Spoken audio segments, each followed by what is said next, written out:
Pesquisa Poder Data, divulgada ontem, mostra que Lula disparou em cenário de segundo turno frente a Jair Bolsonaro, segundo levantamentos do Instituto. De acordo com o Poder Data, já são 18 pontos percentuais que separam Lula de Bolsonaro em segundo turno. Uma análise sobre os números do Instituto é o que eu faço no vídeo de hoje.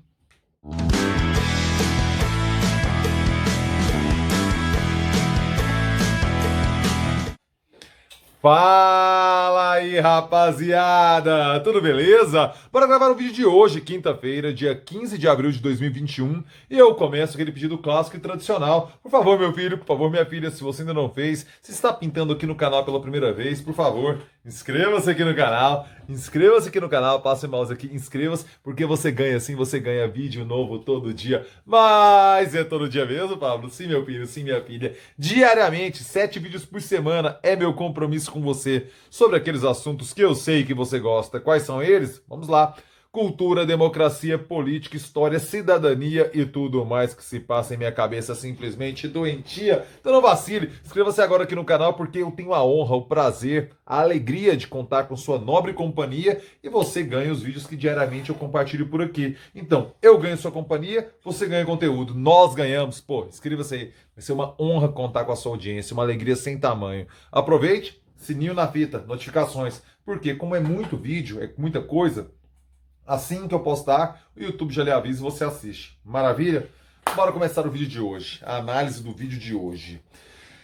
Primeiro, deixe-me contextualizar o Instituto Poder Data, né? Ele é capitaneado, ele é um braço estatístico do site jornalístico Poder 360, cujo o mentor é o Fernando Rodrigues, um jornalista de larga experiência, muito respeitado, que montou o Poder 360, um site, um portal noticioso de muito conteúdo, né? O diretor de redação é o Fernando Rodrigues e ele conta com análises, com texto, é muito respeitado, principalmente nos bastidores da política, nos bastidores de Brasília. Poder 360, então trata prioritariamente temas de política e de economia, né? Eu gosto muito de ler, inclusive recomendo a leitura diária, aí porque sempre você pesca ali conteúdos legais, tal, não sei o quê. Eu particularmente, pessoalmente, gosto muito. E ele montou esse instituto de pesquisa cuja grande virtude é ter um fluxo de levantamentos muito mais frequente que outros institutos, né? O antigo Ibope, o Datafolha, não vão a campo com a mesma frequência, com a mesma rotina que o Poder Data. Isso gera um acúmulo, isso gera um material que a gente pode consultar, por quê? Por ser do mesmo instituto, nós trabalhamos com a mesma metodologia. Não tem como eles vão a campo com uma frequência mais ativa, mais rotineira do que outros institutos, isso lhe dá mais acúmulo para a gente analisar. Então é sobre essa perspectiva que eu queria fazer esse comentário, antes de entrar nos números específicos divulgados ontem pelo Poder Data. Os caras divulgaram ontem, eles foram a campo, foram 3.500 pessoas entrevistadas por telefone, por conta da pandemia, margem de erro de 1,8 percentual para cima ou para baixo, mostrou que existe uma estabilidade no cenário de primeiro turno dos candidatos. Vamos lá, quais são os números colocados em primeiro turno? Veja você. Lula permaneceu com os 34 pontos percentuais nesse mês, então a última vez que o Instituto tinha ido a campo foi no dia 12 de março, né? Entre 13 e 15 de março. Então foi a última vez que o Instituto havia ido a campo, e isso mostra de 15 a 17 de março. E um mês depois, praticamente de 12 a 14 de abril, mostra que o cenário de primeiro turno ficou estável. Ou seja, Lula permaneceu com os 34 pontos percentuais, Jair Bolsonaro de 30 para 31, dentro da margem de erro.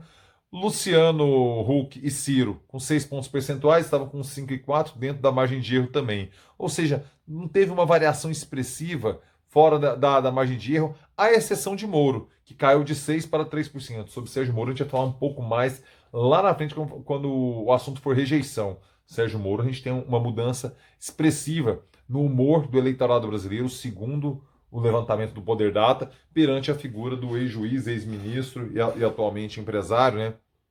Consultor Sérgio Moro. E esse caiu acima dos pontos percentuais. Ou seja, em primeiro turno, não tivemos alteração entre o que foi captado, o que foi sentido pelo Instituto no mês de março para o mês de abril.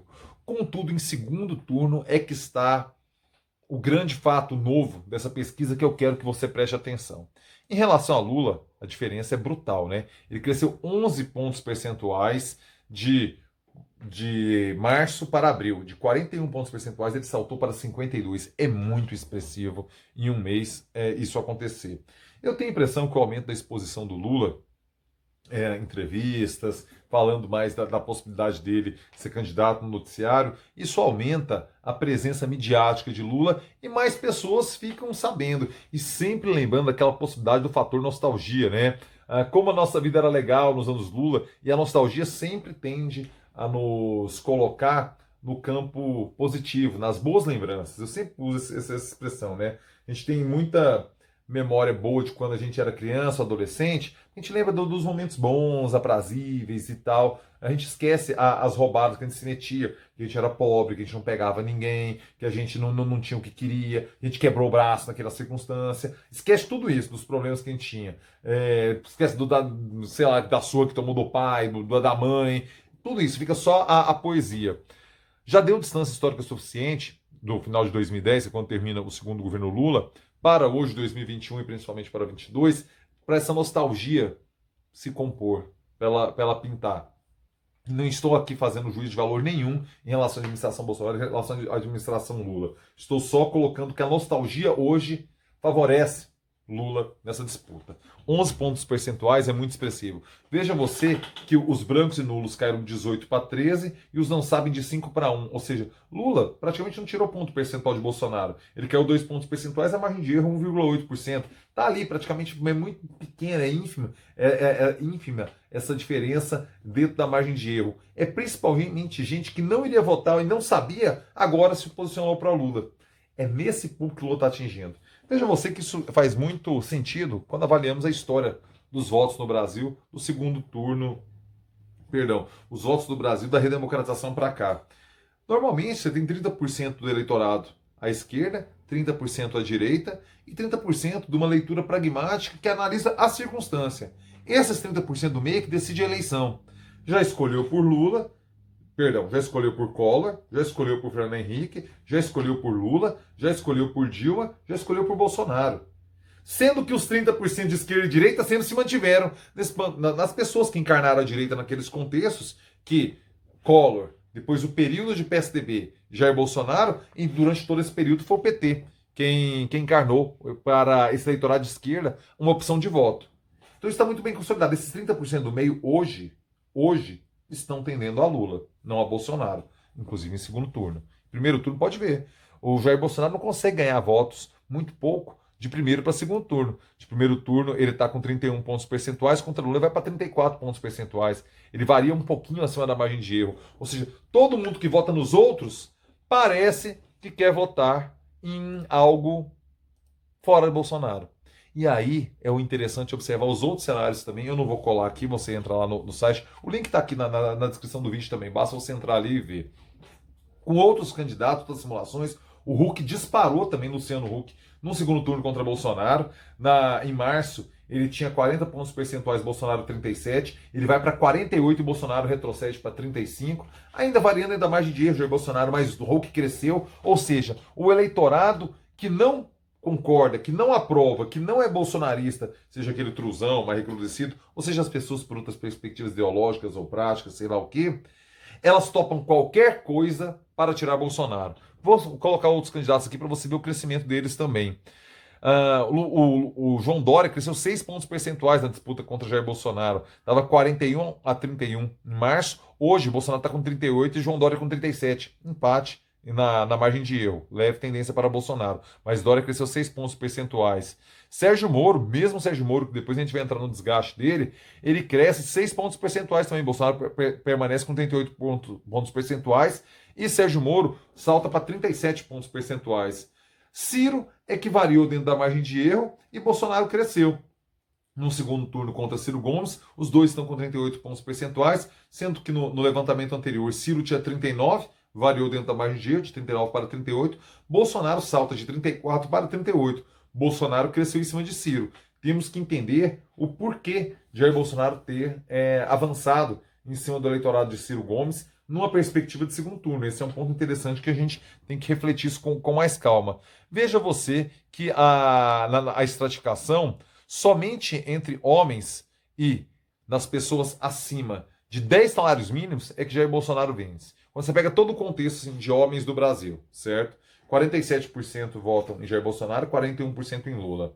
Mulheres é uma goleada. Lula tem 61% dos votos, enquanto Jair Bolsonaro tem somente 23% dos votos, segundo o Poder Data. E entre 10 salários mínimos, que é outra faixa em que Lula, acima de 10 salários mínimos que Lula perde, Bolsonaro tem 61 pontos percentuais, Lula 34. Nas demais estratificações todas, de idade, de região, a região mais bolsonarista hoje é a região sul.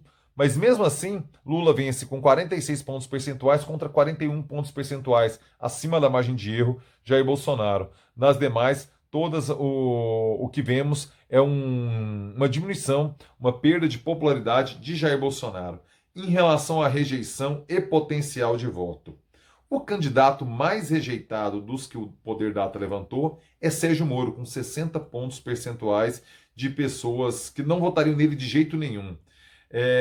O de menor rejeição é Lula, com 41 pontos percentuais.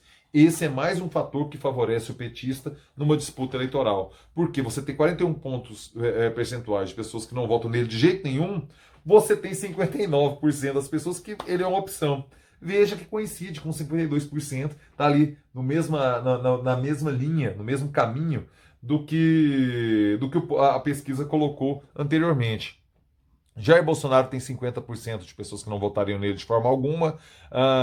Ciro Gomes tem 57%. Vamos na ordem. Primeiro lugar, Sérgio Moro, 60%. Segundo lugar, Ciro Gomes, 57% de rejeição. Terceiro lugar, João Dória, com 55 pontos percentuais. Quarto lugar, Bolsonaro, com 50 pontos percentuais. Luciano Huck, com 48 pontos percentuais. E Lula, o menos rejeitado de todos, com 41 pontos percentuais. Aos poucos, o cenário vai ficando mais favorável para Lula na disputa, a sua rejeição, a sua intenção de voto vai se consolidando. E o mais interessante é que, num primeiro turno, as coisas estão bem estáveis, segundo pesquisou o Poder Data, de um mês para o outro. No segundo turno, a rejeição de Bolsonaro, a crescida de qualquer nome contra Bolsonaro é o fato notório, à exceção de Ciro Gomes.